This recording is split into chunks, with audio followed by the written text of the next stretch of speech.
다음 아이템으로 넘어가겠습니다. 자, 이번에는 새 식구가 아닙니다. 우리 베테랑의 진수를 보여줄 이수아 기자가 준비했습니다. 제가 유일한 고인물인데 네. 열심히 해보도록 하겠습니다. 예, 제목부터 말씀드리면요. 이번 아이템 윤 비속어 논란의 여권 내 다른 목소리입니다. 윤 대통령 발언 논란 관련해서 여의도 반응, 특히 여당 반응 살펴보려고 하는데요. 국민의힘 윤 대통령의 비속어 논란 수습을 위해서 적극 공세에 나섰습니다. 그런데 이런 와중에 이 여권 내에서도 윤 대통령을 향한 쓴소리가 이어져 나와서 이 눈길을 끌고 있습니다. 대표적으로 유승민 전 의원이 이 대통령실 해명을 언급하면서 막말보다 더 나쁜 게 거짓말이다. 벌거벗은 임금님은 조롱의 대상이 될 뿐이다 라고 비판했습니다. 여기에 대해서 김건희 여사 팬클럽 회장까지 맡았던 강신업 변호사가 맞불을 놨는데요. 유 전 의원을 당 윤리위에 제소하겠다라는 뜻을 밝혔습니다. 확인되지 않은 윤 대통령의 막말을 기정사실화시켰고 그래서 윤 대통령을 음해, 허위 사실 유포했다라는 주장입니다. 윤 대통령이 이게 순방 중에서도 제가 보니까 SNS에 비판을 많이 하던데 연일 쓴소리를 쏟아내네요. 네, 여당은 특히 윤 대통령 발언 논란이 언론과 민주당을 중심으로 좀 왜곡된 거다라는 프레임을 갖고 지금 싸우고 있는 거잖아요. 근데 이 유 전 의원의 발언들이 여기에 정면 대치되고 있는 상황입니다. 내부에서 비판의 목소리가 나오고 있기 때문인데 이 때문에 당에서는 유 전 의원을 향한 볼멘 목소리 나오고 있습니다. 차기 당권을 두고 경쟁 중인 김기현 의원의 경우에는요. 이런 유 전 의원의 자극적인 표현은 결과적으로 자기 얼굴에 침 뱉길 뿐이다 라고 직격탄을 날리기도 했고요. 이 성일종 의원의 경우에는 민주주의 국가고 당의 다양성이 있기 때문에 처음에 MBC 보도가 나왔을 땐 유 전 의원이 그런 의견을 낼 수도 있다. 다만 이후에 진행된 걸 보고 모든 경위를 밝히고 나면 아마 의견을 냈지만 그 의견을 또 수정할 수도 있을 것이다 라면서 좀 더 완곡하게 유 전 의원을 언급하는 모습을 보였습니다. 김 대표님, 유승민 전 의원 보니까 이전에도 SNS를 통해서 정치적인 메시지 냈는데 이번 순방 관련해서 윤 대통령 관련해서는 목소리가 좀 더 높은 거 아닌가 이런 생각도 좀 들고요. 지난번에 이제 경기도지사 이제 당내 경선에서 김은혜 후보한테 지고 나서 굉장히 큰 상심을 했다라고 제가 전해 들었습니다. 네. 그러니까 나름 그 당시의 상황을 보면은 윤심 쪽에 좀 물어봐서 이번에 다른 주자가 나오지 않는다라는 걸 본인이 확인을 했다라는 거예요. 그런데 이제 김은혜 후보가 윤심을 얻고 나오면서 약간 뒤통수 맞았다 이런 게 굉장히 원한이 깊으면서 사실상 조금 이제 두 사람이 같이 가기는 힘든 상황이 됐고요. 결국은 윤석열 대통령이 잘했으면은 유승민 의원이 제기하기가 조금 어려운 상황이었는데 워낙 지금 상황이 안 좋고 논란이 많다 보니까 정치적 공간이 좀 넓어지는 상황이에요. 그래서 지금 최근에 KBS의 방송에 출연하기로 했다가 취소하는 이런 사건도 있었는데 전체적으로 보면은 좀 정치적 재개를 하려는 그런 움직임으로 보고 가장 관심사는 이제 당대표 선거에 나올 것이냐 말 것이냐. 이제 만약에 반윤 전선이 조금 더 명확해진다라면은 그 대표 주자로서 한번 도전해 볼 가능성이 있지 않을까 그렇게 보여집니다. 조금 전에 이제 경기도지사 경선 관련해서는 김준일 대표가 직접 취재한 내용이시죠? 예, 제가 직접 취재한 내용이고요. 그거는 또 많이 이래저래 언론 보도로 많이 알려져 있어요. 예. 자, 이수아 기자. 자, 국민의힘 보면요.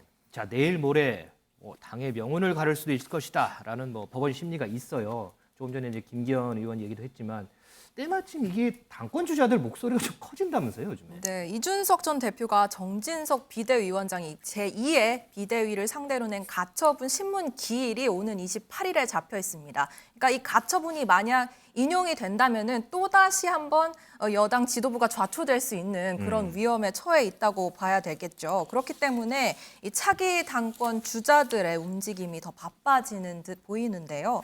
이 국민의힘 당대표는 어떻게 뽑히냐 보면은 이 당원 투표 70%에 일반 여론조사 30%로 뽑죠. 그렇다 보니까는 당심이 무엇보다 중요합니다. 네. 당권 주자들 그래서인지 모두 보수 텃밭인 TK, 특히 대구의 일정을 많이 잡고 있는 모습인데요.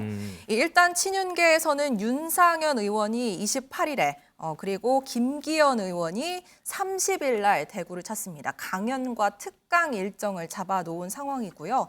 비윤계에서는 조경태 의원이 기자 간담회를 대구시당에서 갖고 유 전 의원의 경우에는 오는 29일에 경북대에서 강연을 진행하게 됩니다. 윤 대표님, 지난번에 이제 국민의힘 원내대표 경선할 때 네. 이용호 의원이 예상보다 많은 득표를 거뒀잖아요. 네. 때문에 이런 분석도 나와요. 차기 전당대회에서 이 비윤계가 캐스팅 보트를 질 거다라는 예상이 벌써부터 나오는데 혹시 동의하시나요? 뭐 그럴 가능성이 지금 상당히 있죠. 지난번에 그 원내대표 선거에서 이용호 의원이 호남 출신이고 당에 입당한 지도 얼마 안 됐는데 61대 42표를 얻었어요. 네. 지난번에는 권성동 의원하고 붙었던 조혜진 의원은 TK인데도 불구하고 그만큼도 안 됐어요. 근데 굉장히 어떻게 보면 그게 징후라고도 볼 수 있죠. 또 여론조사를 보면은 저 비윤계 뭐 유승민이나 이준석 이런 사람들이 자기 당대표 후보로 순서가 굉장히 높이 나와요. 물론 뭐 그런 분들이 당대표가 되기는 쉽진 않겠지만은 그만큼 윤핵관이라는 사람에 대한 당내의 반발심이 크다. 지금 당 내용이 벌써 한 3개월째 계속되는데 그 전 책임자는 3명이라고 봐요. 3명. 하나는 권성동, 두 번째는 장제원, 세 번째는 이준석. 네.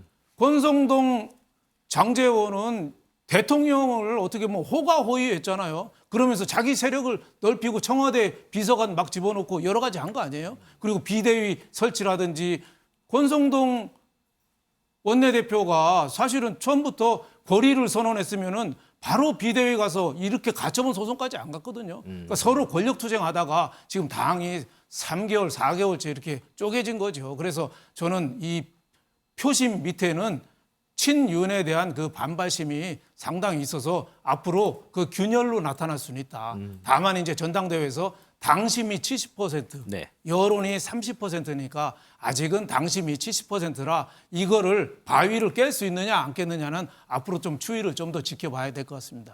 김 대표님, 이 전당대회는 이제 좀 아직은 이제 먼 얘기고 지금 당장을 보자면 오늘 28일 이제 내일 모레입니다. 네. 법원에 이제 심리도 있고 이준석 전 대표에 대한 뭐 윤리위의 뭐 발표도 있을 것 같고 이번 한 주가 이 국민의힘에게는 가장 중요한 한 주가 될 거다 이런 얘기 많은데 글쎄 어떻게 좀 돌아갈까요?